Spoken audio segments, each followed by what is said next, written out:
अस्सलाम वालेकुम बाबा। सो ही डान ऑफ मॉडर्न फिजिक्स जो सेकंड वीडियो लेक्चर है जैमें असां अॼु फोटो इलेक्ट्रिक इफेक्ट या interaction of radiation with matter जा ऑल टाइप्स पढ़ंदासीं। अच्छा ही ॾिसो फोटो इलेक्ट्रिक इफेक्ट जंहिंखे असां चऊं था मोस्ट इम्पॉर्टेंट टॉपिक इहो आहे छा फोटो इलेक्ट्रिक इफेक्ट। हाँ ही ॾिसो फोटो इलेक्ट्रिक इफेक्ट हूंदो छा आहे इन जे कॉन्सेप्ट खे सम्झण जी कोशिशि कजो। वेल ॾिसो असां हिकु को बि गिलास था खणूं जेको इवेक्यूएटेड गिलास आहे, माना जंहिंमां एयर जेका आहे उहा कढी वई आहे, वैक्यूम चयोसि चवां ठीकु आहे। उन वैक्यूम ट्यूब में या उन इवेक्यूएटेड गिलास में असां छा था कयूं, हिकु मेटल जी रॉड था रखूं। ठीकु आहे, हाणे हीअ आहे असांजी मेटल प्लेट चयोसि, मेटल रॉड चयोसि, कुझु बि चयोसि ठीकु आहे। ऐं हिते असां हिकु ॿी बि रॉड रखी छॾीसीं।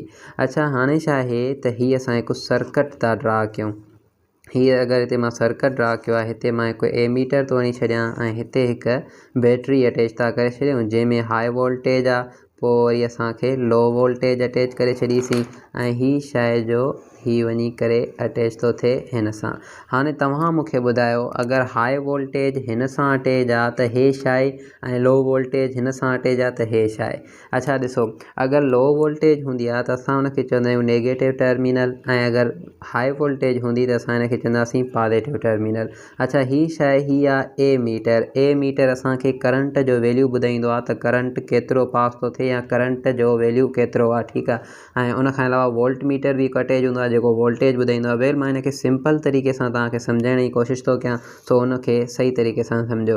हीअ हिते गिलास आहे जंहिंखे असां इवेक्यूएटेड गिलास था चऊं। इहो यूज़ छो कबो आहे, ॾिसो हिन गिलास में सॼो प्रोसेस थो थिए। इहो यूज़ इन करे कबो आहे त जीअं हिन में का बि एयर न हुजे, अगरि एयर हूंदी त जेके इलेक्ट्रॉन्स निकिरंदा उन्हनि खे उहा डिस्टर्बेंस क्रिएट कंदी या कोलियन थी वेंदी जंहिंमें इलेक्ट्रॉन्स जी काइनेटिक एनर्जीअ ते इफेक्ट पवंदो आहे। ऐं ॾिसो सॼो प्रोसेस मां तव्हांखे सम्झायां थो, सही तरीक़े सां सम्झण जी कोशिशि कजो। अच्छा छा थो थिए फोटो इलेक्ट्रिक इफेक्ट, ही मां हिकु फोटो सेल ठाहियो आहे, इन में असां फोटो इलेक्ट्रिक इफेक्ट खे सम्झंदासीं। वेल ॾिसो फोटो इलेक्ट्रिक इफेक्ट आहे छा, चए थो वेन लाइट माना लाइट हुजे सुइटेबल फ्रीक्वेंसीअ जी जेका इंसीडेंट थिए हिन मेटल प्लेट ते, माना लाइट अचो लाइट खे ड्रॉ कयूं, ही लाइट आहे ठीकु आहे। लाइट अची करे कंहिं ते थी हिट थिए, इहा हिट थी थिए हिन मेटल प्लेट ते। जीअं ई मेटल प्लेट ते हिट थी त हितां इमिट थिए को इलेक्ट्रॉन। हाणे हितां थियो इमिशन ऑफ इलेक्ट्रॉन, इमिट थिए इलेक्ट्रॉन जॾहिं लाइट इंसीडेंट थिए कंहिं बि मेटल प्लेट ते त इनखे चइबो आहे फोटो इलेक्ट्रिक इफेक्ट। ॻाल्हि सम्झ में अची, माना लाइट जेको आहे सो इंसीडेंट थिए थी कंहिं बि मेटल प्लेट ते, उतां को इलेक्ट्रॉन रिमूव थो थिए त असां हुनखे चऊं था फोटो इलेक्ट्रिक इफेक्ट। वेल ॾिसो मां तव्हांखे पहिरियां ॿुधायमि त हे बैटरीअ जो नेगेटिव टर्मिनल आहे, हे पॉजिटिव। असां ही जेको सर्किट ठाहियो आहे इन सर्किट खे पहिरियां त ही सर्किट हिते ओपन आहे, जॾहिं हिन सर्किट खे क्लोज़ कंदो त हिते नेगेटिव जा साइन अची वेंदा ऐं हिते प्लस जूं साइन अची वेंदियूं जेके शो थियूं कनि त हे जेको आहे इहो एनोड आहे ऐं हे कैथोड आहे ठीकु आहे। हाणे लाइट कंहिं ते थी हिट थिए इहो तव्हां ॿुधायो मूंखे, लाइट थी हिट थिए कैथोड कैथोड ते। वेल कैथोड ते लाइट जो हिट थी आहे त हितां जेको ही इलेक्ट्रॉन निकितो आहे, इहो इलेक्ट्रॉन ज़ाहिरी ॻाल्हि आहे नेगेटिव चार्ज जो आहे ऐं हे जेको पॉजिटिव चार्ज आहे इन ॾे हिनखे अट्रैक्शन ईंदी। हाणे ॾिसो हिते गैप आहे, जॾहिं आहे गैप खां बाद में बि इलेक्ट्रॉन अचे थो हिन पॉजिटिव टर्मिनल ॾे ऐं जेको आहे सो हितां करंट पास थो थिए त इन करंट पासिंग माना इहो जेको करंट पास थो थिए इनखे चइबो आहे फोटो इलेक्ट्रिक करंट। छा चइबो आहे, फोटो इलेक्ट्रिक करंट। हाणे असां इन फोटो इलेक्ट्रिक करंट खे ज़ाहिर कंदा आहियूं IP सां ठीकु आहे। हाणे ॾिसो कीअं छा थो थिए, हीअ लाइट आई इन ते इंसीडेंट थी जॾहिं सर्किट क्लोज़ आहे, माना ओपन सर्किट न आहे, हे क्लोज़ सर्किट आहे, अटैच सर्किट आहे। जॾहिं इहो अटैच आहे क्लोज़ आहे त हितां नेगेटिव टर्मिनल थी वियो, हे पॉजिटिव टर्मिनल थी वियो, इलेक्ट्रॉन आया हिन ॾे, इलेक्ट्रॉन हीअं मूव करणु शुरू थिया। एमीटर असांखे ॿुधायो त करंट पास थिए थो जॾहिं तव्हां हिते लाइट जो को सोर्स रखियो आहे जंहिंमां सुइटेबल फ्रीक्वेंसीअ जी लाइट अचे थी। हाणे ॾिसो सॼा जो सॼा मां तव्हांखे सभु शइ सम्झायां थो। पहिरियां ॾिसो फोटो इलेक्ट्रिक इफेक्ट जी डेफिनेशन लिखूं, चए थो इमिशन आहे या छाजी, इमिशन ऑफ इलेक्ट्रॉन फ्रॉम कंहिंमां मेटल प्लेट वेन जॾहिं लाइट ऑफ सुइटेबल फ्रीक्वेंसी, जॾहिं सुइटेबल फ्रीक्वेंसीअ जी frequency, light of suitable frequency incident on it. हाँ ॾिसो इन्हनि वर्डनि खे तव्हांखे फोकस करिणो आहे। वेल पहिरियों चए थो इमिशन थिए छाजी, इलेक्ट्रॉन्स जी from metal plate when light of suitable frequency incident on it. हाणे ॾिसो ही मां तव्हांखे सॼो प्रोसेस सम्झाए आयुमि। हाणे इन्हनि में इते इहा ॻाल्हि ख़तमु न आहे। हाणे इन जी जेका मेन ऐं इम्पॉर्टेंट जेके आहिनि उहे रिलेशनशिप आहिनि त फ्रीक्वेंसीअ सां इहे इलेक्ट्रॉन डिपेंडेंट आहिनि या न आहिनि, इहे इंटेंसिटीअ सां आहिनि या न आहिनि, या इलेक्ट्रॉन या फोटो इलेक्ट्रॉन सां डिपेंडेंट आहिनि या न आहिनि। सो ॾिसो असां इनखे अञा डिटेल में पढ़ूं त जेको ही फोटो इलेक्ट्रॉन निकिता आहिनि इहे डायरेक्टली प्रोपोर्शनल कंहिंसां हूंदा आहिनि। इहे फोटो इलेक्ट्रॉन असां चवंदा आहियूं जेको इहे फोटो इलेक्ट्रॉन आहे इहो डायरेक्टली प्रोपोर्शनल आहे कंहिंसां, असां चवंदा आहियूं इंसीडेंट लाइट सां, या असां ईअं चऊं अमाउंट ऑफ लाइट, या असां ईअं चऊं स्ट्रेंथ ऑफ लाइट। ऐं स्ट्रेंथ ऑफ लाइट खे चइबो आहे इंटेंसिटी। अगरि तव्हां इंटेंसिटीअ खे वधाईंदव त तव्हांखे जेके आहिनि फोटो इलेक्ट्रॉन्स ज़्यादा मिलंदा। माना photo electron directly proportional to intensity. ऐं जेके ही फोटो इलेक्ट्रॉन्स आहिनि इहे डायरेक्टली प्रोपोर्शनल हूंदा आहिनि फोटान सां।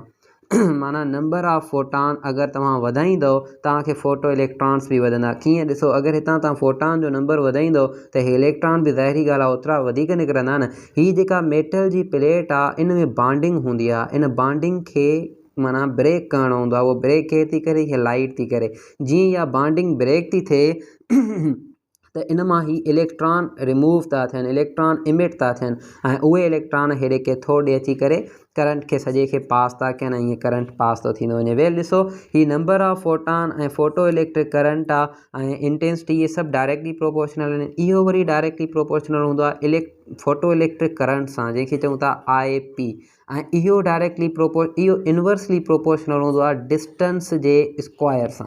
अच्छा ॾिसो कीअं डिस्टेंस जे स्क्वायर सां, हीअ ॾिसो जेतिरो बि लाइट जी जेका हीअ इंसीडेंट लाइट आहे अगरि मां हिनखे परते थो खणी वञा हिते थो रखां त ज़ाहिरी ॻाल्हि आहे जेका इंटेंसिटी ऑफ लाइट हूंदी उहा बि घटि हूंदी। पोइ असां चवंदा आहियूं जेका इंटेंसिटी ऑफ लाइट आहे उहा इनवर्सली प्रोपोर्शनल हूंदी आहे डिस्टेंस जे स्क्वायर सां या एरिया सां। माना जेतिरी असांखे डिस्टेंस या डिस्टेंस जेतिरो वधाईंदव या एरिया जेतिरी वधाईंदव त उहा इंटेंसिटी बि जेको आहे सो असांखे घटि मिलंदी। सो इंटेंसिटी इनवर्सली प्रोपोर्शनल आहे डिस्टेंस सां। अगरि डिस्टेंस वधियो त इंटेंसिटी घटि। हाणे ॾिसो हिन जो ऐं सभ जो सभु रिलेशनशिप असां पढ़ियासीं ऐं हिन ते ग्राफ ठाहिणा आहिनि असांखे। अच्छा ॾिसो ग्राफ हिन जा कीअं ठहंदा। वेल फस्ट ऑफ ऑल अगरि मां ग्राफ ठाहियां इंटेंसिटीअ जो, कंहिंजो इंटेंसिटीअ जो ग्राफ था ठाहियूं कंहिंसां IP सां, माना करंट सां, I सां। ठीकु आहे। हाणे जॾहिं इंटेंसिटी ऐं करंट जो ग्राफ ठाहींदव तव्हांखे लीनियर मिलंदो। माना जेतिरो करंट ज़्यादा ओतिरी तव्हांखे इंटेंसिटी बि ज़्यादा मिलंदी। माना इंटेंसिटी डायरेक्टली प्रोपोर्शनल त आहे न फोटो इलेक्ट्रिक करंट सां और ही करंट। ठीकु आहे, ॻाल्हि सम्झ में अचे थी। ही फोटो इलेक्ट्रॉन आहिनि, ही नंबर ऑफ फोटान आहे, ही डिस्टेंस आहे कंहिंजो लाइट सोर्स जो ऐं उन प्लेट जो जंहिं ते इंसीडेंट थी थिए लाइट। ठीकु आहे। सो वेल ॾिसो ही जेका इंटेंसिटी आहे इहा डायरेक्टली प्रोपोर्शनल आहे हिन सां। सो असां ही डायरेक्ट वारो ग्राफ हिते ड्रा कयोसीं। ऐं उनखां बाद में ॾिसो ॿियो ग्राफ असां अगरि ड्रा कयूं हिते, इहो जेको ग्राफ आहे इहो मां ड्रा थो कयां करंट जो कंहिंसां डिस्टेंस सां। जॾहिं जो करंट जो डिस्टेंस सां ग्राफ तव्हां ड्रा कंदव त उहो तव्हांखे जेको ग्राफ मिलंदो उहो कर्व मिलंदो। माना जीअं असां पैराबोलिक कर्व पढ़ियो आहे उहो हीअं। माना इहो इनवर्स स्क्वायर लॉ खे थो ओबे करे। कहिड़े तरीक़े सां, हिन में तव्हां अगरि करंट खे या डिस्टेंस खे घटायो था त करंट वधी वेंदो, वरी जॾहिं तव्हां डिस्टेंस खे वधायो था त करंट घटिजी वेंदो। सो इहो आहे इनवर्स स्क्वायर लॉ जे माना हेल्प सां असां ही ग्राफ ठाहियोसीं। ऐं ॾिसो ॿियो वरी असां अगरि हिते ई ग्राफ ठाहियूं हिकु, जंहिंमें असां हिकु ग्राफ था ठाहियूं करंट जो कंहिंसां फ्रीक्वेंसी ऑफ फोटान सां। त हीअ जेका फ्रीक्वेंसी ऑफ फोटान सां जेके ही इलेक्ट्रॉन अचनि था इहे करंट सां कीअं था डिपेंड कनि। ऐं ॾिसो अगरि मां हिते करंट थो ड्रा कयां ऐं हिते आहे फ्रीक्वेंसी आहे, माना असां Y एक्सिस में करंट रखियो आहे, X एक्सिस में फ्रीक्वेंसी रखी आहे, त इन जो जेको ग्राफ ईंदो इहो ईंदो आहे। इन जो जेको माना असां ग्राफ ठाहींदासीं इहो लीनियर ठाहींदासीं। छो लीनियर ठहंदो ग्राफ? छो जो ॾिसो हीउ जेको करंट आहे न, हाणे मेन क्वेश्चन इहो असांजो इहो आहे त जेको करंट हूंदो आहे फोटो इलेक्ट्रिक करंट जेको आहे इहो इंडिपेंडेंट आहे फ्रीक्वेंसीअ सां। माना तव्हां फ्रीक्वेंसी केतिरी बि वधायो तव्हांखे को इम्पैक्ट न ईंदो कंहिं ते, करंट ते। माना करंट जो वैल्यू फोटो इलेक्ट्रिक करंट जेको आहे उन जो वैल्यू को बि चेंजिंग न थींदो फ्रीक्वेंसीअ सां। फ्रीक्वेंसी वधंदी वञे करंट सेम रहंदो। माना इहो तव्हांखे यादि हुजणु घुरिजे। पर जेको ही करंट आहे इहो इंटेंसिटीअ सां डायरेक्ट आहे, करंट आहे इहो डिस्टेंस सां इनवर्स आहे, इंटेंसिटी बि डिस्टेंस सां इनवर्स आहे। पर जेको ही करंट आहे इहो फ्रीक्वेंसीअ सां को बि रिलेशनशिप नथो रखे। वेल हेसि ताईं तव्हांखे ॻाल्हि सम्झ में अची वई। अच्छा हाणे ॾिसो, हिकु हूंदी आहे थ्रेशोल्ड फ्रीक्वेंसी। इहा छा हूंदी आहे इनखे सम्झो। अच्छा हाणे ॾिसो, हिकु थ्रेशोल्ड फ्रीक्वेंसी आहे। थ्रेशोल्ड फ्रीक्वेंसी इहा छा आहे, इहा चए थो मिनिमम फ्रीक्वेंसी आहे। माना इनखे असां ईअं एफ नॉट सां शो कंदा आहियूं। चए थो इहा minimum frequency require to remove electron from metal plate। माना मिनिमम फ्रीक्वेंसी असांखे जंहिं मिनिमम फ्रीक्वेंसी जी नीड हूंदी आहे उनखे असां चवंदा आहियूं थ्रेशोल्ड फ्रीक्वेंसी, जेका हिन इलेक्ट्रॉन खे रिमूव करे सघे थी। अच्छा तव्हां चयो त सर इलेक्ट्रॉन जो माना जेको ही इमिटेड इलेक्ट्रॉन आहे या इमिटेड जेको ही असांजो इलेक्ट्रिक करंट आहे, इन जो त को रिलेशन हूंदो ई न थ्रेशोल्ड माना कंहिं बि फ्रीक्वेंसीअ सां। त पोइ ही थ्रेशोल्ड फ्रीक्वेंसीअ सां तव्हां कीअं था चयो त रिलेशनशिप इन जो आहे मिनिमम फ्रीक्वेंसी नहीं कीअं आहे। अच्छा ॾिसो, ही जेका थ्रेशोल्ड फ्रीक्वेंसी आहे इहा डिपेंड कंदी आहे नेचर ऑफ मेटल ते। माना अगरि तव्हां मेटल जी नेचर चेंज था कयो, लेट सपोज तव्हां हिते को सोडियम पोटाशियम जो माना का मेटल था खणी अचो, ठीकु आहे, जेको सोडियम ऐं पोटाशियम जो ठहियलु आहे, त इन जे लाइ जेका फ्रीक्वेंसी हूंदी तव्हांखे उहा तव्हांखे माना उहे रेज़ यूज़ करणा पवंदा जेके इंफ्रा रेज़ हुजनि, ठीकु आहे। माना जिन में असांजी जेका फ्रीक्वेंसी हुजे उहा तमामु घटि हुजे। वेल ॾिसो, अगरि तव्हां हिते सीज़ियम था यूज़ कयो, माना थ्रेशोल्ड फ्रीक्वेंसी इहा कॾहिं बि इन करंट सां डिपेंडेंट न आहे। माना फ्रीक्वेंसी इहा कॾहिं बि इन करंट खे प्रोड्यूस नथी करे, पर इहो हिन मेटल जी नेचर ते थी डिपेंड करे। अगरि मेटल जी नेचर चेंज आहे त उन में जेका फ्रीक्वेंसी हूंदी उहा अलॻि हूंदी। जहिड़े तरीक़े सां असां caesium coated oxidise silver plate खणंदा आहियूं, माना जंहिंमें ॾिसो ही जेको ही जेका मेटल प्लेट आहे इहा सॼी सीज़ियम जी ठहियलु हूंदी। त इन जे लाइ असांखे जेका थ्रेशोल्ड फ्रीक्वेंसी हूंदी उहा असां चवंदा आहियूं उहा बि इंफ्रा रेज़ हुजे। पर अगरि इहो सोडियम ऐं पोटाशियम जो ठहियलु हूंदो त उन जे लाइ असांखे इंफ्रा रेज़ बि हूंदा आहिनि, विज़िबल लाइट बि हूंदी आहे।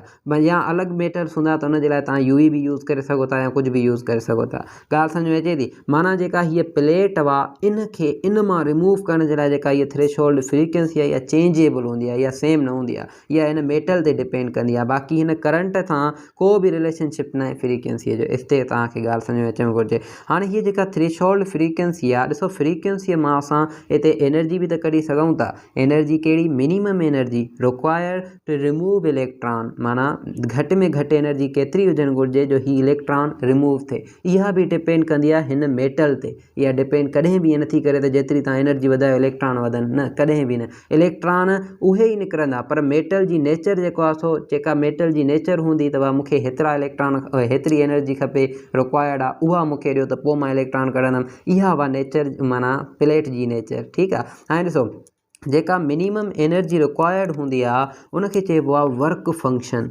छा चइबो आहे? Work function. हाणे ही वर्क फंक्शन असां छाखे चवंदा आहियूं, इनखे 5 सां नोटेट माना शो कबो आहे। असां इनखे चवंदा आहियूं मिनिमम आहे इहा। छा? मिनिमम फ्रीक्वेंसी न, बल्कि मिनिमम एनर्जी या मिनिमम, अच्छा, minimum energy require to remove an electron. Remove कयो कंहिं बि इलेक्ट्रॉन खे, उन जे लाइ जेका मिनिमम एनर्जी रिक्वायर्ड आहे उनखे चऊं था वर्क फंक्शन। अच्छा, हाणे तव्हां वर्क फंक्शन खे यूज़ करे ॾिसो, असां चवंदासीं work function is equal to असां एश एफ नॉट, माना ही असांजी एनर्जी आहे उहा बराबरि थी वई एश एफ नॉट जे। E is equal to h f, तव्हां पढ़ी आया आहियो, एफ नॉट थ्रेशोल्ड फ्रीक्वेंसी। अच्छा, वर्ड थ्रेशोल्ड जो मतिलबु छा आहे? थ्रेशोल्ड माना का लिमिट, माना तव्हां ईअं चयोसि त का लिमिट हुजे, या थ्रेशोल्ड माना कंहिं लिमिटेड अमाउंट में का फ्रीक्वेंसी ॾिनी वञे, उनखे असां चवंदा आहियूं थ्रेशोल्ड। हेतिरी लिमिट जी माना तव्हां फ्रीक्वेंसी ॾियो। वेल ॾिसो, ही वर्क फंक्शन जेको आहे उहो एश एफ नॉट जे बराबरि आहे। हिते तव्हां एफ नॉट मां तव्हांखे पहिरियां पढ़ायो हुया प्रीवियस वीडियो में। तव्हां ईअं बि चई सघो था जेका एफ नॉट आहे उहा बराबरि आहे सी अपॉन में लेमडा नॉट। हाणे ही सॼो जो सॼो जेको प्रोसेस आहे, लेमडा नॉट थी वई या सी या एश थी वई, इहो सॼो प्रोसेस डिपेंड थो करे त मेटल जी नेचर कहिड़ी आहे। अगरि मेटल जी नेचर सोडियम वारी हूंदी, सोडियम पोटाशियम वारी, त इन जे लाइ जेका मिनिमम फ्रीक्वेंसी उहो ॾींदो हो, ठीकु आहे, उहो सॼो तव्हांखे प्रोसेस सॼो सम्झाए छॾींदो, या उहो तव्हांखे ॾींदो त हिन जी मिनिमम फ्रीक्वेंसी हेतिरी आहे या हे लेमडा नॉट हेतिरी आहे, माना थ्रेशोल्ड वेवलेंथ हेतिरी आहे, थ्रेशोल्ड फ्रीक्वेंसी हेतिरी आहे, तव्हां हाणे वर्क फंक्शन ॿुधायो, ठीकु आहे। सो इहो हर हिकु मेटल लाइ पंहिंजी हूंदी आहे। बाक़ी जेके ही करंट जा रिलेशनशिप आहिनि इहे थोरा अलॻि हूंदा आहिनि, इहे तव्हांखे सॼा जो सॼा यादि हुजणु घुरिजनि। इहो आहे तव्हांजो फोटो इलेक्ट्रिक इफेक्ट, ऐं तमामु हिकु ईज़ी वे में तव्हां सॼो जो सॼो फोटो इलेक्ट्रिक इफेक्ट सम्झी कयो। इन मुंहिंजे ख़्याल में कोई अहिड़ो क्वेश्चन न आहे जेको तव्हांखे अञा डिस्टर्ब कंदो। वेल ॾिसो, हाणे इन फोटो इलेक्ट्रिक इफेक्ट खे अञा थोरो चेंजिंग वे में, जंहिंमें असांखे स्टॉपिंग पोटेंशियल या रिवर्स पोटेंशियल खे बयानु करणो हूंदो आहे, ऐं उन में असां काइनेटिक एनर्जी, वेलोसिटी, इहो सॼो डिफाइन कंदा आहियूं। उहो कीअं, उहो ॾिसो। अच्छा बाबा, हाणे kinetic energy, velocity and potential हूंदी आहे हिन फोटो इलेक्ट्रॉन जी, उहा कीअं फाइंड कजे? उनखे फाइंड करण जे लाइ असां कुझु थोरी घणी चेंजिंग आणींदा आहियूं इलेक्ट्रोड्स में। अच्छा, हाणे कीअं था चेंजिंग आणियूं? पहिरियां त तव्हां इहो ॾिसो त असां पढ़ी आयासीं त असां वटि जेका इहा मेटल प्लेट हुई, इहा मेटल प्लेट असांखे अटैच थियल हुई, ऐं अटैच थियल हुई इहा बैटरीअ जी नेगेटिव टर्मिनल सां। पर असां हाणे छा था कयूं, हिन में का चेंजिंग था आणियूं, ऐं चेंजिंग ईअं था आणियूं जो असां हिन नेगेटिव टर्मिनल खे अटैच था करे छॾियूं बैटरीअ जे पॉज़िटिव सां, ऐं हिन पॉज़िटिव टर्मिनल खे अटैच था करे छॾियूं बैटरीअ जे नेगेटिव सां। हाणे इन सां छा थींदो? इन सां असां कुझु टर्म्स सिखी सघूं था। कहिड़े तरीक़े सां? असां छा था कयूं, हिन खे हिते अटैच करे छॾियोसीं पॉज़िटिव, ऐं हिन खे अटैच करे छॾियोसीं नेगेटिव सां। हीअ हाणे हिते प्लस टर्मिनल आहे, ऐं नेगेटिव टर्मिनल आहे। वेल ॾिसो छा थो थिए, जो हितां जीअं ई इवेक्यूएटेड गिलास में पियो आहे, ठीकु आहे। हाणे अॻु में तव्हांखे ॿुधायमि त इवेक्यूएटेड गिलास छो था यूज़ कयूं, हाणे तव्हांखे प्रैक्टिकली सम्झां थो त इहो गिलास छो यूज़ कबो आहे। वेल ॾिसो, हितां जीअं ई लाइट असां कंहिं सोर्स मां पास था करायूं, उहा लाइट अची करे हिन सां हिट थी। हिट थियण खां बाद में तव्हां इलेक्ट्रॉन ॿाहिरि निकिरी आयो, इलेक्ट्रॉन जो निकिरी आयो। पर हिते जेको हीउ इलेक्ट्रोड आहे, इहो माइनस माइनस माइनस आहे, पर हे प्लस प्लस एंड प्लस, हे प्लस आहे। छो? ॾिसो, पहिरियां अहिड़े तरीक़े सां अरेंजमेंट हुई, हे प्लस हुयो, हो माइनस हुयो, पर हाणे अरेंजमेंट खे थोरो चेंज कयो आहे। वेल ॾिसो, जेको हीउ इलेक्ट्रॉन आहे, इहो इलेक्ट्रॉन हिन तरफ़ ईंदो, ऐं का न का हिन में काइनेटिक एनर्जी लाज़मी हूंदी। इहा जेका काइनेटिक एनर्जी आहे, इहा ॾिसो, हे इनखे इहा मोशन ॾियाराईंदी, इहा वेलोसिटीअ सां इनखे हेॾे करण जी कोशिशि कंदी।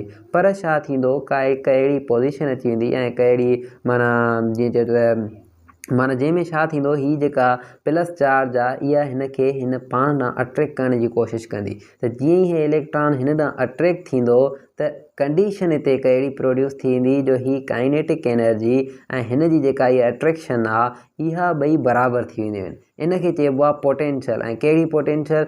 Stopping potential. कीअं स्टॉपिंग पोटेंशियल? ॾिसो, स्टॉपिंग पोटेंशियल असां उनखे चवंदा आहियूं जॾहिं फोटो इलेक्ट्रिक करंट 0 जे बराबरि हुजे। 0 जे बराबरि तॾहिं फोटो इलेक्ट्रिक इफेक्ट थी सघे थो, जॾहिं जेका इहे काइनेटिक एनर्जी बराबरि थी वञे हिन जी अट्रैक्शन सां। माना को इलेक्ट्रॉन मूव ई न करे। जॾहिं जो इलेक्ट्रॉन को मूव नथो करे त इलेक्ट्रिक करंट बि प्रोड्यूस न थींदो। जॾहिं जो को इलेक्ट्रिक करंट नथो अचे त माना हिते करंट माना 0 जे बराबरि थी वियो आहे। पोइ इनखे चइबो आहे स्टॉपिंग पोटेंशियल, जंहिंमें ॾिसो काइनेटिक एनर्जी असां बराबरि कंदा आहियूं छाजे? असांखे उहा पोटेंशियल जे इलेक्ट्रिक पोटेंशियल जे बराबरि करणी पवंदी आहे। ऐं पोइ असां EV0 ॾेई छॾींदा आहियूं। इहा चार्ज आहे इलेक्ट्रॉन जी, ऐं V0 असां चऊं था उहो पोटेंशियल जेको हिन इलेक्ट्रॉन खे मूव करण खां रोके थो। ॻाल्हि सम्झ अचे थी? So kinetic energy is equal to EV0। हाणे KPK जे बुक में हिकु क्वेश्चन बि तव्हांखे ॾिनो वियो आहे, चए थो काइनेटिक एनर्जी हिन इलेक्ट्रॉन जी फाइंड कयो जॾहिं त जेका तव्हांखे इलेक्ट्रिक पोटेंशियल आहे उहा 4 वोल्ट आहे। त हाणे तव्हां हिनखे फाइंड करे सघो था। तव्हां हिते इलेक्ट्रॉन जी सिर्फ़ु चार्ज इन करे छॾियो। वेल उनखां बाद में ॾिसो, हिते सिर्फ़ु तव्हां काइनेटिक एनर्जी फाइंड नथा करे सघो, इन मां ई तव्हां वेलोसिटी बि फाइंड करे सघो था। पर ॾिसो, वेलोसिटीअ जो वरी हिकु कांस्टेंट टर्म बि थी वेंदो आहे। कहिड़े तरीक़े सां? असां चवंदासीं त kinetic energy is equal to EV0। अच्छा, हाणे हिनखे थोरो टर्म खे चेंज था कयूं। 1/2 mv² is equal to EV0। हाणे ॾिसो, हितां जेका हीअ वेलोसिटी आहे इनखे कढूं था, त वेलोसिटी खे कढण जे लाइ हीअ जेके 2 आहिनि इहे होॾे हलिया वेंदा, मास बि होॾे हलियो वेंदो, स्क्वायर बि होॾे हलियो वेंदो। त हे टर्म कुझु हिन तरीक़े सां थी वेंदो आहे EV0 अपान में m हिते ॾियोसि 2। हाणे ॾिसो, हिते तव्हांखे कुझु कांस्टेंट टर्म मिलंदा, जंहिंमें इलेक्ट्रॉन जी मास आहे, चार्ज आहे, उहे कांस्टेंट आहिनि। हीअ बि कांस्टेंट, हीअ बि कांस्टेंट, ऐं हे 2 आहे। ठीकु आहे, त 2 हिन सां मल्टीप्लाई कंदो, डिवाइड कंदो इलेक्ट्रॉन जे मास सां, त वरी तव्हांखे हिकु कांस्टेंट टर्म मिली वेंदो। ऐं उनखे तव्हां यादि रखी छॾियो, इहो शॉर्टकट आहे। कहिड़ो? 6 × 10⁵ ऐं होल अंडर रूट V0। हाणे तव्हांखे हिते कुझु बि चवे, ॾिसो तव्हां हिते वेलोसिटी फाइंड करे सघो था। पहिरियां वेलोसिटी फाइंड करण जे लाइ तव्हांखे वरी डिफिकल्टी, काइनेटिक एनर्जी त 4 वोल्टेज मां फाइंड करे सघो पिया, पर हिते जो हिते ई पुछे त हिनजी वेलोसिटी कहिड़ी आहे, त वेलोसिटीअ जे लाइ फॉर्मूलो 6 × 10⁵ वञी करे अंडर रूट V0 हणी छॾियो। ॻाल्हि सम्झ में अची? माना पहिरियां इलेक्ट्रोड खे चेंज कयो वियो, उन मां इलेक्ट्रॉन निकितो, उनजी काइनेटिक एनर्जी बराबरि हुई हिन जी पोटेंशियल सां, त पोइ उनखे चयो वियो स्टॉपिंग पोटेंशियल। Stopping potential. हाँ इहा आहे छा, इनखे असां चवंदा आहियूं त इहा रिवर्स पोटेंशियल आहे। अच्छा इन जी डेफिनेशन अगरि मां लिखाईंदो हलां त इहा हिकु रिवर्स पोटेंशियल आहे for which photo electric effect या फोटो इलेक्ट्रिक करंट चयोसि IP बिकम्स ज़ीरो या बिकम ज़ीरो जे बराबरि थी वञे। माना फोटो इलेक्ट्रिक इफेक्ट जो जेको करंट आहे उहो मूव ई न करे, ज़ीरो जे बराबरि। ऐं उहा कंडीशन थींदी तॾहिं जॾहिं काइनेटिक एनर्जी बराबरि थी वञे EV0 जे। अच्छा हाणे हिते वॾा माना जेको आहे न हिकु डायरेक्टली इनवर्सली कुझु प्रोफेशनल टर्म्स हूंदा आहिनि, उन्हनि मां तमामु घणा क्वेश्चन ईंदा आहिनि। जहिड़े तरीक़े सां पहिरियों क्वेश्चन इहो ईंदो आहे त जेतिरी काइनेटिक एनर्जी वधीक छा ओतिरो इलेक्ट्रो जेको रिवर्स पोटेंशियल आहे ओतिरो वधीक, ज़ाहिरी ॻाल्हि आहे। जेतिरो काइनेटिक एनर्जी वधाईंदो त रिवर्स पोटेंशियल बि ओतिरी वधंदी न। रिवर्स पोटेंशियल थो चवां, ठीकु आहे, या स्टॉपिंग पोटेंशियल। सो असां ईअं चवंदा आहियूं त काइनेटिक एनर्जी आहे डायरेक्टली प्रोपोर्शनल स्टॉपिंग पोटेंशियल सां। छो जो स्टॉपिंग पोटेंशियल वधंदी त माना काइनेटिक एनर्जी वधंदी त स्टॉपिंग पोटेंशियल बि वधंदी, उनखे स्टॉप करण जे लाइ। ॻाल्हि सम्झ में अचे थी? सो इहो आहे स्टॉपिंग पोटेंशियल, जंहिंखे V0 सां था चऊं स्टॉपिंग पोटेंशियल। छो जो स्टॉपिंग पोटेंशियल उनखे इलेक्ट्रॉन खे बीहारण जे लाइ हूंदी आहे। माना कहिड़े बि तरीक़े सां उनखे स्टॉप करिणो आहे त फोटो इलेक्ट्रिक इफेक्ट थिए ई न। सो काइनेटिक एनर्जी स्टॉपिंग पोटेंशियल सां डायरेक्टली प्रोपोर्शनल, ऐं उहा वरी डायरेक्टली प्रोपोर्शनल हूंदी आहे वेलोसिटीअ सां। जेतिरी इलेक्ट्रॉन जी वेलोसिटी वधीक ओतिरी काइनेटिक एनर्जी वधीक। ऐं ॾिसो उहा वरी छा हूंदी आहे, फ्रीक्वेंसीअ सां बि डायरेक्टली प्रोपोर्शनल हूंदी आहे। काइनेटिक एनर्जी फ्रीक्वेंसीअ सां डायरेक्टली, ऐं इहो क्वेश्चन ईंदो आहे काइनेटिक एनर्जीअ जो रिलेशनशिप इंटेंसिटीअ सां करंट सां को बि न हूंदो आहे। माना काइनेटिक एनर्जी ऐं इंटेंसिटी जो को ग्राफ ठाहींदो त उहो लीनियर हूंदो ऐं जंहिंमें को बि इफेक्ट ई न ईंदो काइनेटिक एनर्जीअ ते। पर काइनेटिक एनर्जीअ जो फ्रीक्वेंसीअ सां ग्राफ स्लोप ठहंदो आहे, उहो ई ॿुधाईंदो कीअं। पर काइनेटिक एनर्जी डायरेक्टली प्रोपोर्शनल त हूंदी आहे, पर फ्रीक्वेंसीअ सां डायरेक्टली न हूंदी आहे, कट ऑफ फ्रीक्वेंसीअ सां हूंदी आहे। हाणे इहा कट ऑफ फ्रीक्वेंसी छा आहे, इनखे गौर सां सम्झो। ॾिसो हीउ जेको असां हिते फोटान इमिट करायो आहे, इहो फोटान अची करे हितां इलेक्ट्रॉन खे इमिट थो करे। पर इन में पहिरियां हिकु फ्रीक्वेंसी मां तव्हांखे पढ़ायमि जंहिंखे चऊं पिया थ्रेशोल्ड फ्रीक्वेंसी। उहा थ्रेशोल्ड फ्रीक्वेंसी पहिरियां ॾियणी पवंदी त जीअं इलेक्ट्रॉन निकिरे। हाणे ॾिसो हितां फ्रीक्वेंसी ॾिनीसीं, थ्रेशोल्ड फ्रीक्वेंसी हली वई, बाक़ी जेका ॿी फ्रीक्वेंसी आहे, जेका बची फ्रीक्वेंसी आहे, हितां ॾिसो FI। हाणे इहा F आहे असर F, हितां वरी F प्राइम इहा हली वई, माना F थ्रेशोल्ड चयोसि इहा हली वई मथे। छो जो इहा थ्रेशोल्ड फ्रीक्वेंसी आहे जंहिंमें इलेक्ट्रॉन मिनिमम फ्रीक्वेंसी आहे, जंहिंमें इलेक्ट्रॉन निकिरंदो आहे, इहा उन में मेटल में हली वई। बाक़ी जेका फ्रीक्वेंसी बची F प्राइम उन सां डायरेक्टली प्रोपोर्शनल हूंदी आहे, जंहिंखे कट ऑफ फ्रीक्वेंसी चइबो आहे। माना काइनेटिक एनर्जी डायरेक्टली प्रोपोर्शनल कंहिंसां F माइनस F0 सां। सम्झी वियो? माना F जेका ओरिजिनल फ्रीक्वेंसी आहे उन मां F0 माइनस कंदो त इहा काइनेटिक एनर्जी इन सां डायरेक्टली प्रोपोर्शनल हूंदी आहे, फ्रीक्वेंसीअ सां डायरेक्ट न हूंदी आहे। माना कट ऑफ फ्रीक्वेंसीअ सां तव्हां चई सघो था। माना जेतिरी फ्रीक्वेंसी हूंदी उन मां थ्रेशोल्ड माइनस कयो, बाक़ी जेका फ्रीक्वेंसी बचे थी उन सां काइनेटिक एनर्जी डायरेक्टली प्रोपोर्शनल हूंदी आहे। सो अगरि तव्हांखे को सुवाल अचे थो त अगरि तव्हां फ्रीक्वेंसी आहे उहा 4 टाइम वधायो था, 6 टाइम वधायो था, त काइनेटिक एनर्जी 6 टाइम वधंदी? न, 6 टाइम न वधंदी। थ्रेशोल्ड खे कट कंदो, बाक़ी चवंदो 5 टाइम वधंदी या 5 खां थोरो अबो वधंदी। पहिरियां थ्रेशोल्ड खे कट करिणो आहे। ॻाल्हि सम्झ अचे थी? माना ईअं तव्हां न चवंदो, अगरि मां तव्हांखे ईअं थो चवां त फ्रीक्वेंसी आहे 4 टाइम वधाई वई आहे, काइनेटिक एनर्जी बि 4 टाइम वधंदी, तव्हां चवंदो न सर 4 टाइम न, 4 खां थोरो घटि। छो जो फ्रीक्वेंसी जेका थ्रेशोल्ड आहे उहा कट करणी पवंदी आहे। ॻाल्हि सम्झ में अचे थी न? सो अहिड़े तरीक़े सां तव्हां kinetic energy, stopping potential, velocity, ऐं उहो डायरेक्टली प्रोपोर्शनल आहे फ्रीक्वेंसीअ सां। इहो वरी डायरेक्टली प्रोपोर्शनल कंहिंसां हूंदो आहे, इनवर्सली प्रोपोर्शनल हूंदो आहे कंहिंसां, वेवलेंथ सां। माना अगरि तव्हां कंहिं बि काइनेटिक एनर्जी अगरि वधायो था त हुनजी वेवलेंथ घटिजी वेंदी, स्टॉपिंग पोटेंशियल वधायो था त वेवलेंथ घटिजी वेंदी। माना इहो इनवर्स हिते लॉ ओबे कंदो आहे। सो इहो तव्हांखे सॼो ॻाल्हि सम्झ में अचणु घुरिजे। हाणे ॾिसो इन में आइंस्टाइन जा कुझु टर्म्स हूंदा आहिनि। आइंस्टाइन हिन ते पंहिंजी इक्वेशन्स ॾिनियूं हुयूं, ऐं उन खां बाद में वरी मां तव्हांखे कुझु ग्राफ्स बि पढ़ायां थो। पहिरियां तव्हां आइंस्टाइन जी इक्वेशन्स पढ़ो, इन ते क्वांटम थ्योरीअ ते जेके मेन इन इक्वेशन ॾिनियूं हुयूं। वेल ॾिसो मां तव्हांखे चयमि त जेका काइनेटिक एनर्जी उहा बराबरि आहे छाजे? उहा बराबरि आहे HF जे। ठीकु आहे, पर HF न, HF माइनस F0 जे। ठीकु आहे, ईअं ई आहे न? छो जो इहा कट ऑफ फ्रीक्वेंसी आहे, माइनस कयोसीं एक्चुअल फ्रीक्वेंसीअ मां। वेल काइनेटिक एनर्जी असां चयोसीं त इहा बराबरि आहे HF माइनस HF0। ठीक है। हाँ ही एफ नॉट छाजे बराबर है, इनके असां चऊं पा तो यो वर्क फंक्शन के बराबर है। सो अगर असां चऊं इते kinetic energy is equal to h f minus 5, ठीक है। हाँ ॾिसो इतां तव्हां 5 कढणु चाहियो या 5 था कढणु चाहियूं, लेट सपोज तव्हां हितां कुझु बि टर्म्स कढणु चाहियो त आइंस्टाइन जी मेन इंपॉर्टेंट इक्वेशन आहे जंहिंमें तव्हां एच एफ फाइंड कयो या 5 फाइंड कयो या काइनेटिक एनर्जी। अच्छा हितां हिकु टर्म कढिबो आहे, उहो कीअं ॾिसो, अगरि मां तव्हांखे चवां थो ओ हितां ॾिसो कीअं, हिन मां तव्हां हिकु रिलेशनशिप ठाहींदा आहियो, उहो तव्हां चवंदा आहियो काइनेटिक एनर्जी अपॉन में f minus f nought is equal to h. हाणे हिन खे यादि रखिजो छो जो इन ते मां ग्राफ तव्हांखे ठाराईंदुमि, ठीकु आहे। हाणे ॾिसो उन खां बाद में अगरि मां हिन टर्म खे अञा थोरी चेंजिंग थो ॾियां ऐं हिन खे असां वेवलेंथ जे फॉर्म में खणी अचूं या ई वी नॉट जे फॉर्म में खणी अचूं, कीअं, अगरि काइनेटिक एनर्जी मां इहा बराबरि थो करे छॾियां ई वी नॉट जे, so e v nought is equal to h f minus f nought, ठीकु आहे। हाणे ॾिसो अगरि मां तव्हांखे इते ई वी नॉट कढण जे लाइ चवां या हा वी नॉट अगरि असां हिते कढणु था चाहियूं त उहो वी नॉट छाजे बराबरि अची वेंदो, ॾिसो कीअं, वी नॉट ऐं अपॉन में f minus f nought is equal to h, h जे हेठां इलेक्ट्रॉन अची वेंदो एच बाय ई, ठीकु आहे। हलो हिते वी नॉट न कढियोसीं पर हिकु टर्म ठाहियोसीं। हाणे हे टर्म ऐं हे टर्म तव्हांखे ॿई यादि हुजनि ऐं इतां ई तव्हां अगरि वेवलेंथ कढणु चाहियो त उहा वेवलेंथ हिन में पुट करे छॾियोसि, कीअं, ॾिसो kinetic energy is equal to h f जी जॻह ते तव्हां रखो 1 by lambda minus 1 by lambda nought. हाणे ॾिसो इन्हनि ते कुझु क्वेश्चन्स ईंदा आहिनि ऐं फोटो इलेक्ट्रिक इफेक्ट जा माना ईअं चओ त समरी हीअ आहे, ठीकु आहे। हाणे कुझु ग्राफ्स हूंदा आहिनि, उन्हनि ग्राफ्स खे सम्झणो हूंदो आहे, पर समरी सॼी जो सॼी फोटो इलेक्ट्रिक इफेक्ट जी आहे हीअ, जंहिंमें तव्हांखे कुझु प्रॉब्लम हूंदा आहिनि कुझु हिन ते, ऐं हिन ते हिकु मेन प्रॉब्लम इहो ईंदो आहे जेका फ्रीक्वेंसी हूंदी आहे उहा इंटेंसिटीअ सां रिलेशन रखंदी आहे या न,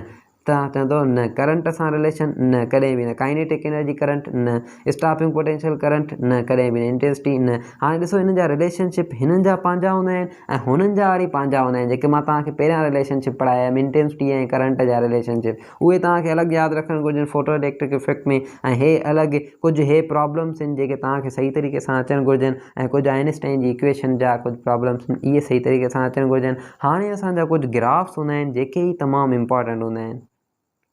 हाणे असां कुझु ग्राफ्स खे पढ़ी रहिया आहियूं, जंहिंमें पहिरियां मां तव्हांखे हिकु ग्राफ पढ़ायां जंहिंखे असां चवंदा आहियूं same intensity but different frequency, ठीकु आहे। कहिड़े तरीक़े सां, अगरि मां तव्हांखे कोई ग्राफ ठाहिण जे लाइ चयो, हिन में तव्हां हिकु ग्राफ ठाहियो, ठीकु आहे। हाणे इन में जेका वोल्टेज हूंदी आहे न, हेॾां वोल्टेज तव्हां रखंदव त उहा वी नॉट आहे, पर हेॾां तव्हां रखंदव रिवर्स वोल्टेज या इनवर्स वोल्टेज, जेको तव्हांखे पहिरियां टॉपिक पढ़ाया आहिनि। वेल ॾिसो हिन में तव्हांखे हिन साइड आहे त हूअं बि नेगेटिव टर्म्स में हूंदा आहिनि, एक्स एक्सिस आहे, हेॾां प्लस आहे, हेॾां नेगेटिव आहे। वेल अचो अगरि मां तव्हांखे चवां थो इंटेंसिटी जेको आहे सो या करंट जो जेको वैल्यू आहे उहो असां रखूं था सेम, जॾहिं जो करंट सेम हूंदो आहे स्टॉपिंग पोटेंशियल जो को इफेक्ट न आहे हिन सां, ठीकु आहे। हे ओनली जस्ट एज़ अ कुझु ग्राफ ठहियल आहिनि, उहे मां तव्हांखे माना एज़ अ एलेबरेट करे ॿुधायां थो। वेल ॾिसो अगरि ही जेको असांजो करंट आहे उन में इंटेंसिटी सेम थी रहे, पर जेका वोल्टेज आहे या स्टॉपिंग पोटेंशियल आहे उहा कुझु टर्म्स पंहिंजा डिफरेंट थी ॾिए। माना पहिरीं अगरि स्टॉपिंग पोटेंशियल चऊं, हिन खे त असां नालो ॾियूं V1 ऐं हिन खे नालो था ॾियूं V2, त हीउ जेको ग्राफ आहे इहो शो थो करे त जेका V1 आहे उहा ग्रेटर आहे कंहिंखां, V2 खां। अच्छा हाणे ॾिसो हिते V1 या V2 इहे पोटेंशियल खे शो थी करे, ठीकु आहे, स्टॉपिंग पोटेंशियल। अगरि जो स्टॉपिंग पोटेंशियल हीअ हूंदी पोइ असां ईअं चऊं त जेका एनर्जी 1 आहे उहा बि ग्रेटर हूंदी एनर्जी 2 खां, ठीकु आहे। या असां ईअं बि चऊं त हिन ग्राफ में हाणे अहिड़ो ग्राफ ॾेई करे तव्हांखां कुझु क्वेश्चन पुछंदो, वरी तव्हांखे ईअं चवंदो फ्रीक्वेंसी जेका 1 आहे उहा इक्वल ग्रेटर आहे कंहिंखां, F2 खां ऐं उनखां बाद में असांजो ॿियो हिते ई पुछी सघे थो लेमडा जेका वेवलेंथ जेका उहा 1 लेज़र हूंदी कंहिंखां, लेमडा 2 खां। सो इहे क्वेश्चन हिन ग्राफ ते ईंदा आहिनि, पर हिन जी जेका इंटेंसिटी आहे या जेको करंट आहे उहो आहे बराबरि हूंदो I1 जे, या आई ओनली हिते 1 ई ॾिनो वियो आहे, ठीकु आहे। सो I1 is equal two I2, या इहे ॿई हिकु ई असां सेंस में हिकु ई एक्सिस ते ॿई ड्रा कया आहिनि। So I is equal to I1 या I2 जे बराबरि करे छॾियोसि। अच्छा हाणे हीअ चवंदा आहियूं असां अहिड़ो ग्राफ जंहिंमें same intensity but different frequency. हिकु वरी ॿियो ग्राफ हूंदो आहे जेको हूंदो आहे different intensity but same frequency. कीअं, इहो ॾिसो अगरि मां हिते वरी इहो ई ग्राफ अहिड़ो ई कुझु ड्रा थो कयां, ठीकु आहे। अच्छा हाणे ग्राफ ॾिसो सेम ई आहे पर हिन जी जेका इंटेंसिटी आहे उहा डिफरेंट था रखूं। इंटेंसिटी फस्ट हिते था रखूं ऐं ॿी इंटेंसिटी कुझु हिते रखीसीं, पर जेका हिन जी वोल्टेज आहे या स्टॉपिंग पोटेंशियल आहे उहा असां सेम था रखूं। उहो ई आहे, ठीकु आहे। हाणे ॾिसो इन में जेका वोल्टेज आहे अगरि सेम आहे त पोइ ॿिया सभ जो सभु टर्म में सभु सेम रहंदा, माना V1 is equal to V2 जे बराबरि चवंदो, E1 is equal to E2 जे बराबरि, माना सॼा जो सॼा जेके बि टर्म्स आहिनि V1 is equal to V2, E1 is equal to E2, λ1 is equal to λ2, माना उहे सभु माना सभ जो सभु इक्वल हूंदा, ठीकु आहे। E1 is equal to E2 ऐं उनखां बाद में जेको हीउ करंट आहे, करंट जो वैल्यू वरी हिन ग्राफ में तव्हांखे चेंज मिलंदो, माना जेको करंट 1 आहे ऐं हे जेको करंट 2 आहे, इन में जेको करंट 1 तव्हांखे हूंदो उहो ग्रेटर मिलंदो, या इंटेंसिटी आहे हीअ, ठीकु आहे। इंटेंसिटी ऐं वोल्टेज जो अगरि रेशो आहे त इंटेंसिटी 1 ग्रेटर मिलंदी कंहिंखां, इंटेंसिटी 2 खां। सो इहो कुझु टर्म्स आहिनि जेके तव्हांखे सही तरीक़े सां यादि हुजणु घुरिजनि।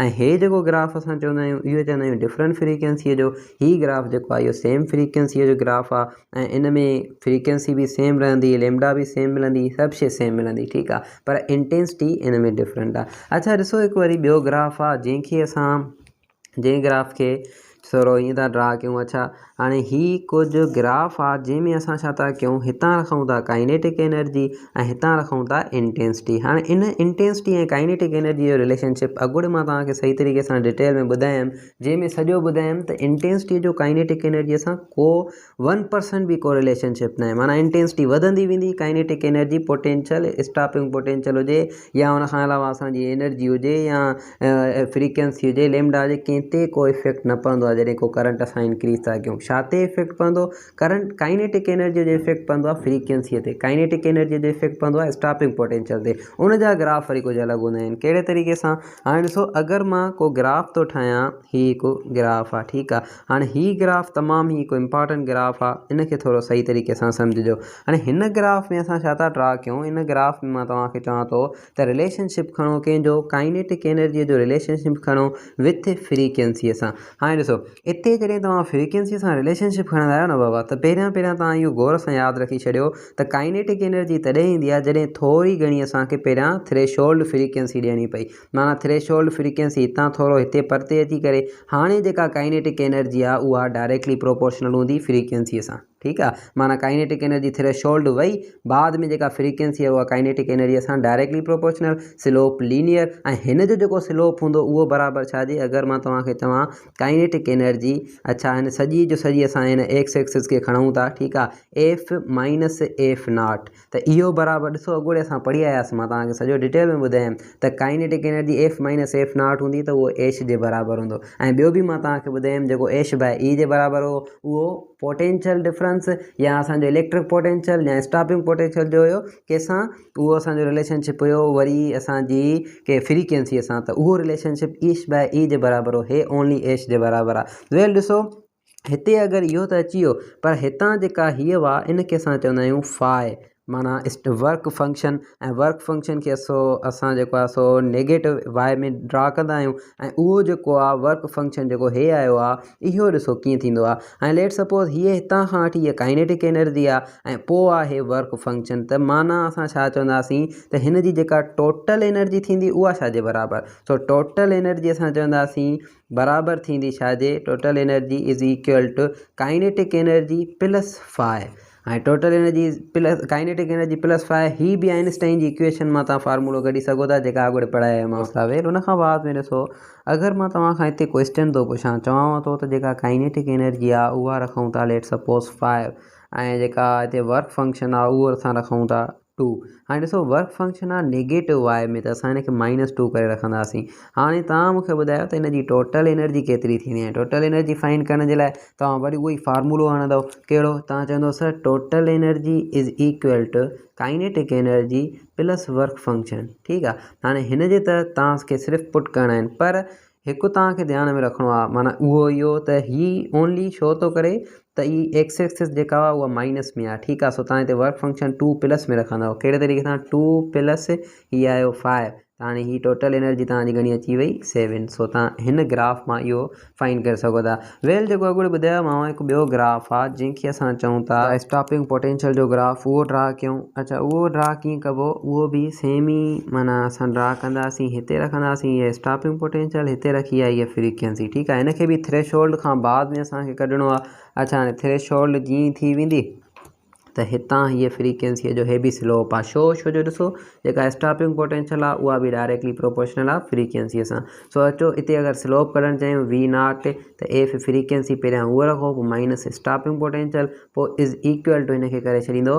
हाणे हे एश जे बराबरि न आहे, हे एश बाय ई जे बराबरि आहे। ठीकु आहे, सो इहो बि तव्हांखे यादि हुजणु घुरिजे। अच्छा, हाणे हिकु ॿ क्वेश्चन जेके हुया उहे माना मां ॾिठमि त हिकु क्वेश्चन इहो हुयो त चए पियो अगरि फ्रीक्वेंसी जेका हुजे उहा बराबरि हुजे थ्रेशोल्ड फ्रीक्वेंसीअ में, त तव्हां मूंखे ॿुधायो त जेको फोटो इलेक्ट्रिक इफेक्ट आहे थींदो या न थींदो। अच्छा, ॾिसो जॾहिं F0 जे बराबरि आहे त फोटो इलेक्ट्रिक इफेक्ट थींदो। पर अगरि हिते हिकु ॿियो क्वेश्चन पुछे त जेको फोटो इलेक्ट्रिक इलेक्ट्रॉन आहे उन में काइनेटिक एनर्जी हूंदी या न हूंदी। सही आहे, तव्हां ॾिसो अगरि एफ बराबरि हुजे F0 जे त तव्हां चवंदो सर हिन में जेका काइनेटिक एनर्जी आहे उहा न हूंदी। माना फोटो इलेक्ट्रॉन त निकिरंदो पर हुनजी काइनेटिक एनर्जी न हुजण जे बराबरि हूंदी जॾहिं एफ बराबरि F0 जी हूंदी। छो जो सॼी जो सॼी फ्रीक्वेंसी त F0 में हली वेंदी न, बाक़ी जेका फ्रीक्वेंसी बची न त काइनेटिक एनर्जी अचे। ठीकु आहे, हाणे ॾिसो वरी ॿियो हिकु क्वेश्चन आहे, चए थो त फ्रीक्वेंसी जेको आहे सो उहा ग्रेटर आहे कंहिंखां F0 खां, माना फ्रीक्वेंसी ग्रेटर आहे। त हाणे ॿुधायो फोटो इलेक्ट्रॉन ईंदो या न ईंदो, या हुन में एनर्जी हूंदी या न हूंदी। तव्हां चवंदो सर फोटो इलेक्ट्रॉन बि ईंदो ऐं हुन में एनर्जी बि हूंदी, काइनेटिक एनर्जी बि हुन में हूंदी, छो जो एफ ग्रेटर आहे F0 खां। F0 में त हली वई, बाक़ी जेका बची उहा तव्हां काइनेटिक एनर्जी जे लाइ यूज़ कयो। वरी ॾिसो अगरि हिकु ॿियो क्वेश्चन हिनखे ई फेराए करे ॾिए ऐं चवे त एफ लेस देन आहे कंहिंखां F0 खां, त हाणे हिन प्रोसेस में तव्हां चवंदव न फोटो इलेक्ट्रॉन ईंदो न वरी असांजी का बि काइनेटिक एनर्जी हूंदी हुन फोटो इलेक्ट्रॉन में। सो हीउ हुयो तव्हांजो सॼो जो सॼो फोटो इलेक्ट्रिक इफेक्ट। इन खां बाद में हूंदो आहे कैप्टन इफेक्ट। अब हाणे पार्टिकल नेचर खे डिफाइन करण जे लाइ ॿियो बि प्रोसेस थींदो आहे जेको कैप्टन ॾिनो हुयो ऐं हुनखे चइबो आहे कैप्टन्स इफेक्ट। हाणे हिन ते घणनि ई साइंटिस्ट ॻाल्हायो हुयो, उन्हनि पास ते असां नथा हलूं। फ़िलहालु मां हिन में जेके इम्पॉर्टेंट MCQs अचनि था ऐं जेको हिन जो मेन ऐं इम्पॉर्टेंट कॉन्सेप्ट आहे उहो तव्हांखे सम्झण जी कोशिशि थो कयां। ठीकु आहे, हाणे ॾिसो ही कैप्टन इफेक्ट आहे छा।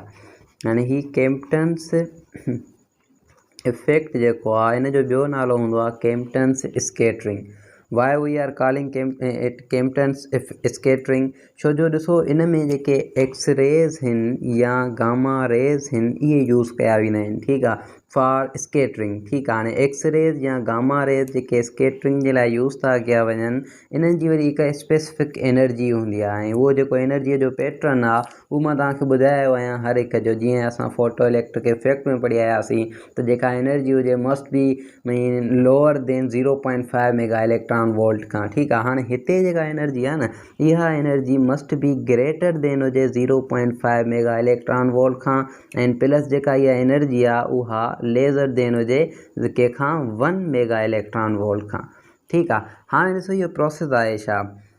इहो प्रोसेस ईअं आहे त हाणे हिते हूंदो आहे हिकिड़ो टारगेटेड मटीरियल। ठीकु आहे, हाणे हिन टारगेटेड मटीरियल सां असांखे हिट कराइणा हूंदा आहिनि एक्स रेज़ करायोसि या गामा रेज़ करायोसि। अच्छा, हाणे हिते हिकु ॿियो बि मूंखे MCQ यादि थो अचे जेको मां फोटो इलेक्ट्रिक इफेक्ट में न ॿुधायोमांव, उहो इहो त फोटो इलेक्ट्रिक इफेक्ट जेको आहे उनजो रिवर्स प्रोसेस बि थींदो आहे, उहो हूंदो आहे एक्स रे प्रोडक्शन। जेको मोज़ले असांखे एटॉमिक नंबर तव्हां में बि केमिस्ट्री में पढ़ियो हुजे, एटॉमिक नंबर जे फाइंड करण जे लाइ हिन एक्स रेज़ जी वेवलेंथ खे माना ॾिठो हुयो या फ्रीक्वेंसीअ खे ॾिठो हुयो जंहिंसां उहो माना एटॉमिक नंबर पियो ॿुधाए। सो उहे एक्स रे प्रोडक्शन जेका थिए थी वैक्यूम में उहा रिवर्स हूंदी आहे कंहिंजे फोटो इलेक्ट्रिक इफेक्ट जे। वेल इहो तव्हांजो MCQ थींदो आहे, यादि हुजणु घुरिजे। मां न ॿुधायमि, वेल ॿुधाए छॾियोमांव।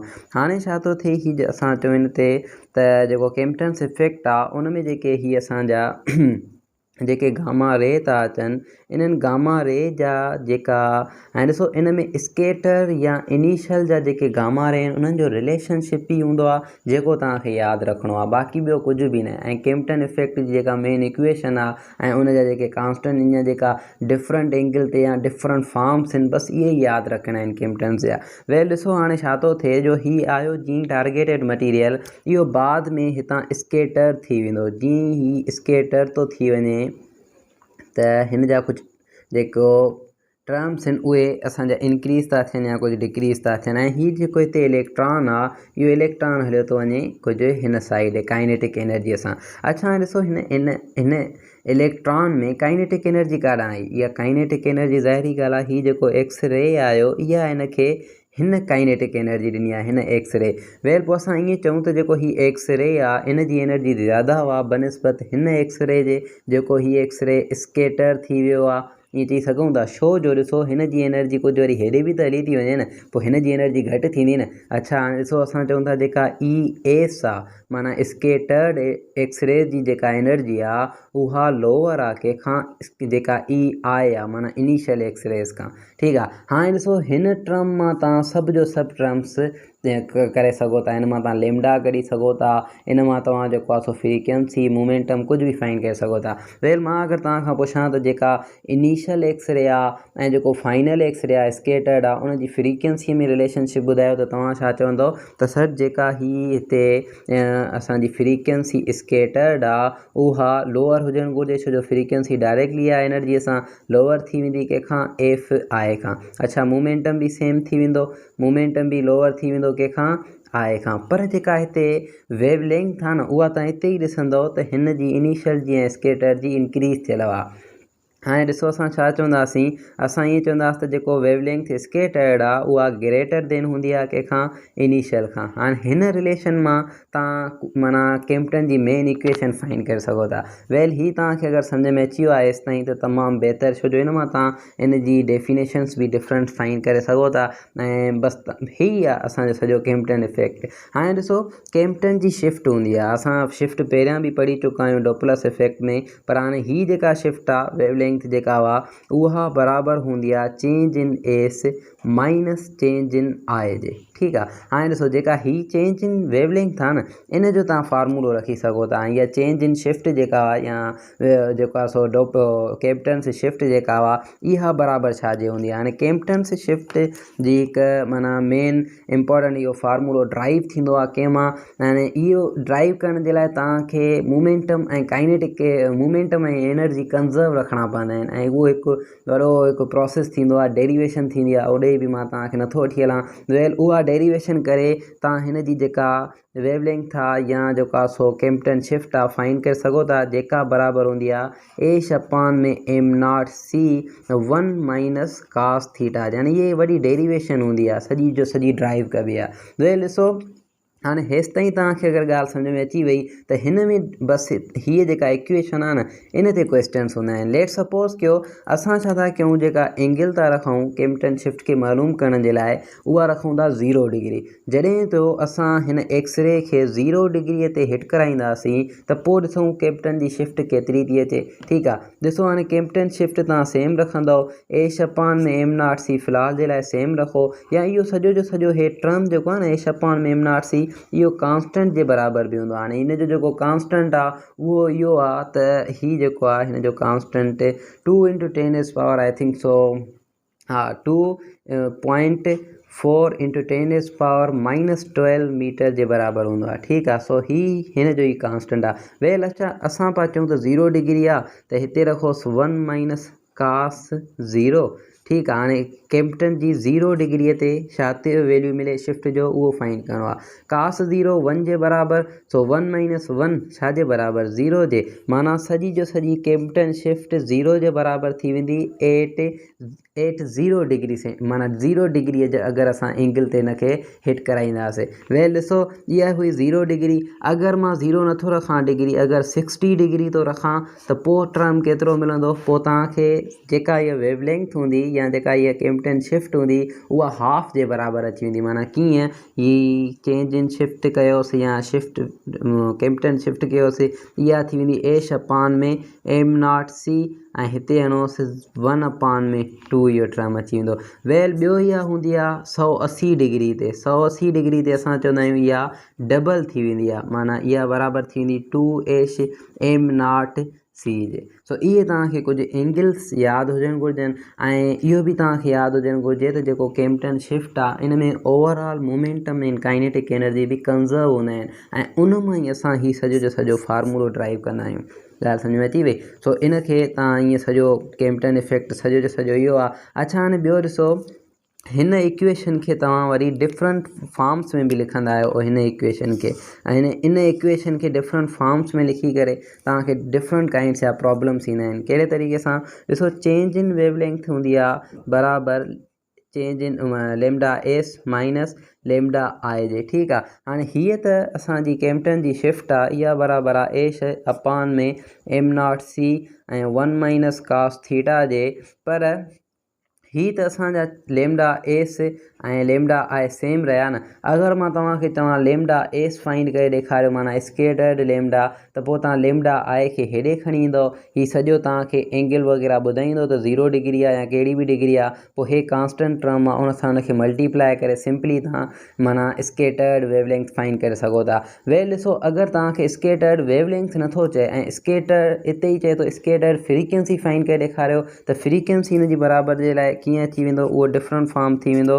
तव्हां पोइ छा कंदव, हिनखे h/m0c 1 - cos थीटा ऐं ही बराबरि अची वेंदो कंहिंजे, हाणे हिते फ्रीक्वेंसी आहे त उहा इनवर्स में रखी छॾींदव हीअं fs -1/fi। अच्छा हाणे ही क्वेश्चन ॾेई हुजे, चए त भाउ स्केटर्ड फ्रीक्वेंसी फाइंड करे ॾेखारियो, त हीअं अगरि एनर्जी त तव्हां फ्रीक्वेंसी जी जॻह ते तव्हांखे एनर्जी रखणी आहे, अगरि मोमेंटम चए त फ्रीक्वेंसी जी जॻह ते स्केटर्ड ऐं इनिशियल मोमेंटम रखिणो आहे। इहो तव्हां पाण ई ॿ इक्वेशन्स ठाहे सघो था। इहे कुझु फॉर्म्स हूंदा आहिनि जेके तव्हां हिन केम्पटन इफेक्ट जा डिफरेंट फॉर्म्स ठाहे सघो था सिर्फ़ु उहो हिन इक्वेशन खे यूज़ करे। बाक़ी जेके मेन ऐं इम्पॉर्टेंट हिन ते प्रॉब्लम्स ईंदा आहिनि उहो हिन ते ईंदा आहिनि, ऐं ॿिया इम्पॉर्टेंट ईअं त छा यूज़ थींदो आहे ऐं केतिरी एनर्जी हूंदी आहे ऐं कहिड़ी कहिड़ी एंगल ते कहिड़ा कहिड़ा टर्म्स थींदा आहिनि ऐं कहिड़ी एंगल ते डबल आहे, वरी उहो तव्हांखे डिफरेंट काइंड्स जूं एंगलियूं ॾींदो ऐं उन ते तव्हांखे ॿुधाइणो हूंदो आहे। अच्छा 0 डिग्री सेंटीग्रेड ते तव्हां ईअं बि चई सघो था, जॾहिं 0 डिग्री सेंटीग्रेड अची वेंदी आहे त हीउ जेको टर्म हूंदो आहे उहो 0 जे बराबरि। अच्छा ॾिसो, जेका माना केम्पटन जी जेका शिफ्ट आहे उहा 0 डिग्री सेंटीग्रेड ते असां चऊं था 0 जे बराबरि हूंदी आहे। ठीकु आहे, सो ही 0 जे बराबरि is equal to lambda s minus lambda i. पोइ तव्हां चवंदो सर जेका स्केटर्ड वेवलेंथ आहे उहा बराबरि थींदी आहे जेका इनिशियल वेवलेंथ आहे, कॾहिं जॾहिं जेका केम्पटन जी शिफ्ट हूंदी उहा 0 जे बराबरि अची वेंदी। सो इहो बि क्वेश्चन अची चुको अथव। वेल हिते तव्हांजो सॼो जो सॼो केम्पटन इफेक्ट क्लियर आहे। हिन जी जेका सो डेरिवेशन थींदी आहे वॾी जो वॾी, ओॾे असां नथा वञणु चाहियूं, बसि हिन सॼे जो सॼे खे सही तरीक़े सां यादि रखी छॾियो। ॿियो को बि माना हिन खां आउट को बि इनशाला तव्हां ॾे MCQs न ईंदो केम्पटन इफेक्ट ते। ठीकु आहे बाबा। हाणे ही असांजी पार्टिकल नेचर जा ॿ आख़िरी टॉपिक्स आहिनि। ठीकु आहे, जंहिंखे असां चऊं था पेयर प्रोडक्शन एंड पेयर एनिहाइलेशन। ऐं हिन जो पहिरियां कॉन्सेप्ट तव्हांखे सम्झ में बि, छो जो मां तव्हांखे फिज़िक्स जी डेफिनेशन में पहिरीं वीडियो में मां ॿुधायो हुयमि त मैटर कन्वर्ट थींदो आहे एनर्जीअ में ऐं एनर्जी कन्वर्ट थी वेंदो आहे मैटर में, त इहो असांजो हिकु फिज़िक्स जो मेन टर्म हुयो।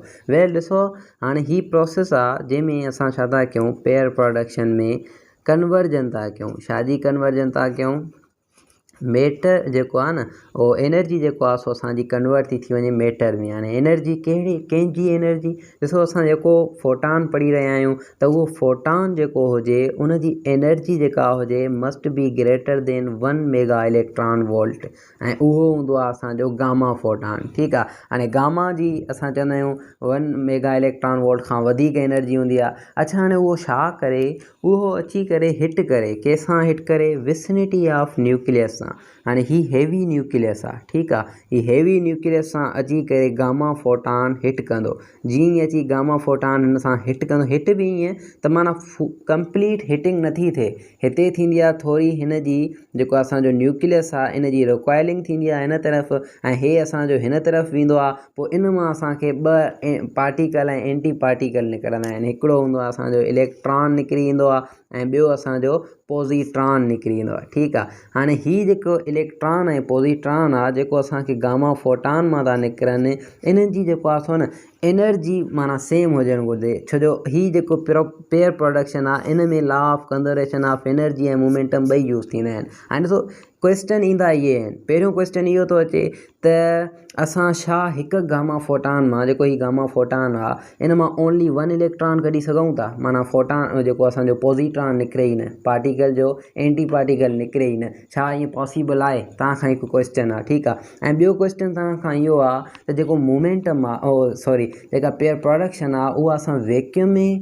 करे सघूं था या नथा करे सघूं? इहे ॿ इंपॉर्टेंट आहिनि, या माना असां जेके पेयर प्रोडक्शन जा क्वेश्चन्स ईंदा आहिनि जेके थियोरेटिकली मिलंदा आहिनि। वेल ॾिसो हाणे हिन ॿिन्ही जा आंसर।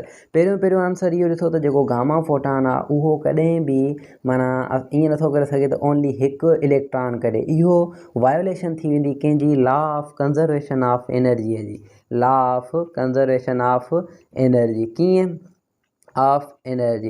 हाणे ॾिसो अगरि असां चऊं था हीउ जेको गामा फोटान आहे इन जी असांखे एनर्जी आहे उहा 1 मेगा इलेक्ट्रॉन वोल्ट।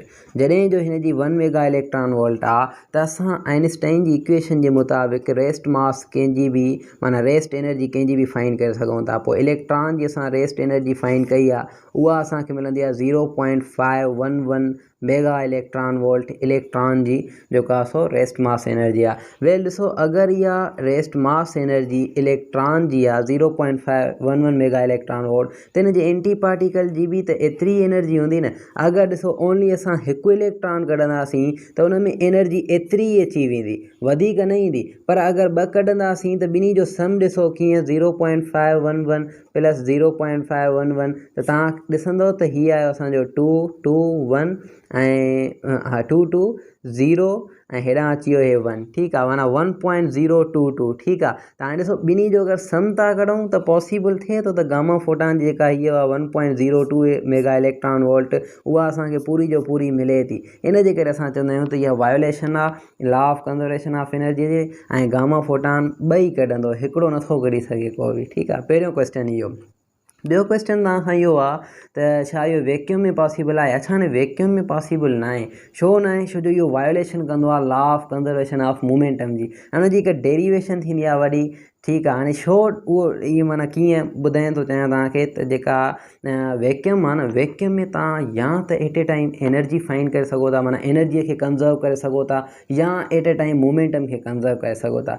ॿई तव्हां वैक्यूम में कंज़र्व एट ए टाइम नथा करे सघो, माना तव्हां ॿई जेको आहे सो मोमेंटम ऐं जेको आहे सो एनर्जी ॿई एट ए टाइम वैक्यूम में कंज़र्व नथा करे सघो। इन जे करे असां चवंदा आहियूं पेयर प्रोडक्शन पॉसिबल न आहे, ऐं एनर्जी त हुन में माना वैक्यूम में कंज़र्व थी वेंदी पर मोमेंटम कंज़र्व नथो थिए। इन जे करे असां हिन खे ॿाहिरि यूज़ कंदा आहियूं, वैक्यूम में यूज़ न कंदा आहियूं, त जीअं असांजी एनर्जी त कंज़र्व थिए ई थिए थी पर मोमेंटम बि साइड में कंज़र्व थींदो रहे। सो वैक्यूम में इन करे पॉसिबल न आहे त वैक्यूम में जेको हूंदो आहे law of conservation of momentum कोन थी सघंदो आहे, हिकिड़ो इहो। ऐं ॿियो ॾिसो त हीअ जेको असांजो गामा फोटान आहे हिननि जी में तव्हां जेका असांजी एनर्जी हुई एच एफ उहा मस्ट बी इक्वल हुजणु घुरिजे 2m0c² जे। 2m0c² कीअं? त हिन जी m0c² ही बि आहे m0c², इहो 2m0c² प्लस वरी छा हूंदी आहे हिन जी काइनेटिक एनर्जी बि हूंदी आहे। हिन ते बि क्वेश्चन ईंदा आहिनि, kinetic energy of positron plus kinetic energy of electron. ठीकु आहे, सो ही हिन जी हिकु इक्वेशन आहे, ऐं हीअ आहे असांजो पेयर प्रोडक्शन जंहिंमें कन्वर्जन थी थिए, कंहिंजी कन्वर्जन थी थिए, एनर्जी कन्वर्ट थी वञे पूरे जे पूरे असांजे मैटर में। ऐं हीअ आहे असांजी फिज़िक्स जो जंहिंमें असांजो बेसिक हिकु कॉन्सेप्ट बि हूंदो आहे, conversion of energy into matter. हाणे ॾिसो हिकु इहो प्रोसेस ऐं ॿियो हिकु अलॻि प्रोसेस थींदो आहे जंहिंखे असां चवंदा आहियूं पेयर एनिहाइलेशन प्रोसेस। ठीकु आहे, हाणे इहो पेयर एनिहाइलेशन प्रोसेस छा थींदो आहे? इहो पेयर एनिहाइलेशन प्रोसेस ईअं आहे जंहिंमें ऐं ॾिसो हीअ प्रोसेस जंहिंमें एनर्जी कन्वर्ट थी थिए मैटर में, पर इहे ई पॉज़िट्रॉन ऐं इहो ई इलेक्ट्रॉन वरी पाण में अगरि कंबाइन थींदा न, जीअं इहे ॿई पाण में वरी कंबाइन थी वेंदा त हितां वरी असांजा 2 गामा फोटान निकिरंदा। ठीकु आहे, हिकु गामा फोटान हीअं ऐं ॿियो गामा फोटान हीअं जीअं हे ॿई पाण में स्ट्राइक था थियनि, ठीकु आहे। ऐं इहे ॿई स्ट्राइक थिया, ॿ गामा फोटान निकिता, त इहो कन्वर्ट थी वियो छा, ही असांजो मैटर कन्वर्ट थी थो वञे कंहिंमें एनर्जीअ में। हाणे हीअ जेके फोटान निकिता आहिनि न, इन्हनि जी वरी एनर्जी का एडी 1.02 माना वधीक न हूंदी आहे। इहे फोटान असांजा निकिता आहिनि, इन्हनि जी एनर्जी आहे 0.511 मेगा इलेक्ट्रॉन वोल्ट ऐं हिन जी बि 0.511 मेगा इलेक्ट्रॉन वोल्ट। सो तव्हां हिनखे गामा फोटान न बि चई सघो था। वेल, हीअ जेको आहे पॉज़िट्रॉन ऐं हीअ इलेक्ट्रॉन ॿई पाण में स्ट्राइक थिया ऐं असांजो फोटान ॿ निकिता जंहिंजी एनर्जी हीअ आहे, त इनखे असां चऊं था पेयर एनीहाइलेशन प्रोसेस। पेयर एनीहाइलेशन इहो हिकु अहिड़ो प्रोसेस आहे जंहिंमें कन्वर्जन थी वेंदी आहे। छाजी कन्वर्जन? मैटर कन्वर्ट थी वेंदो आहे कंप्लीटली एनर्जी में। जॾहिं मैटर एनर्जी में कन्वर्ट थो थी वञे त इनखे चइबो आहे पेयर एनीहाइलेशन। ऐं इन में बि law of conservation of momentum थींदो आहे, law of conservation of energy थींदी आहे ऐं इन जी बि माना सेम एज़ लॉज हूंदा आहिनि, ठीकु आहे। बसि तव्हां हिनखे कॉन्सेप्ट खे सम्झी वञो। सो मेन कॉन्सेप्ट आहे असांजो पेयर प्रोडक्शन ऐं उनखे सम्झी वियो जीअं ई त तव्हांखे हे बि बेसिक टर्म सम्झ में अची वेंदो त पेयर एनीहाइलेशन छा आहे, ठीकु आहे। हाणे हिते जेको आहे सो पार्टिकल नेचर तव्हांजी सॼी जो सॼी ख़तमु थी वई। वरी ॿिया बि कुझु टर्म्स आहिनि पर उहे पार्टिकल नेचर सां माना इंटरलिंक नथा कनि। सो मां चवां पोइ उन्हनि खे फ़िलहाल जे लाइ कट करे अॻिते वधूं, ठीकु आहे। छो जो PMC असांखे ओनली माना हेसि ताईं असांखे महदूद रखियो आहे, ठीकु आहे। हाणे ॾिसो वरी इन्हनि जो छा थींदो आहे, इन जी वरी फ्रीक्वेंसी अञा हिकु ॿ टर्म आहे इन ते मां ॻाल्हाईंदो हलां, त हिन जी फ्रीक्वेंसी बि कांस्टेंट रहंदी आहे ऐं हिन जी जेको आहे जीअं एनर्जी कांस्टेंट आहे अहिड़े ई तरीक़े सां वेवलेंथ बि कांस्टेंट रहंदी आहे ऐं हिन पेयर एनीहाइलेशन जी बि वेवलेंथ ऐं फ्रीक्वेंसी कांस्टेंट रहंदी आहे, मोमेंटम बि कांस्टेंट रहंदो आहे। ऐं ॾिसो अगरि मां तव्हांखे पहिरियां एनर्जी चयमि त जेका हीअ असांजी पेयर प्रोडक्शन हुई इन जी जेका माना मिनिमम असां एनर्जी खईंसि 1.02 मेगा इलेक्ट्रॉन वोल्ट खईंसि, पर इन जी वरी फ्रीक्वेंसी बि कांस्टेंट रहंदी आहे ऐं उहा जेका फ्रीक्वेंसी हूंदी आहे इन जी उहा असां चवंदा आहियूं या मिनिमम फ्रीक्वेंसी चयोसीं उहा हूंदी आहे 2.4 × 10⁻20 हर्ट्ज़ जे, ठीकु आहे। ऐं हिन में जेका वेवलेंथ जेका हूंदी आहे उहा ज़ाहिरी ॻाल्हि आहे असां उहा मैक्ज़िमम चवंदासीं, छो जो असां मिनिमम फ्रीक्वेंसी खई आहे ऐं मिनिमम एनर्जी था खणूं त मैक्ज़िमम असांखे वेवलेंथ रखणी पवंदी। इनवर्स स्क्वायर लॉ जे मुताबिक़, इनवर्स लॉ जे मुताबिक़ हीअ थी वेंदी 1.2 ×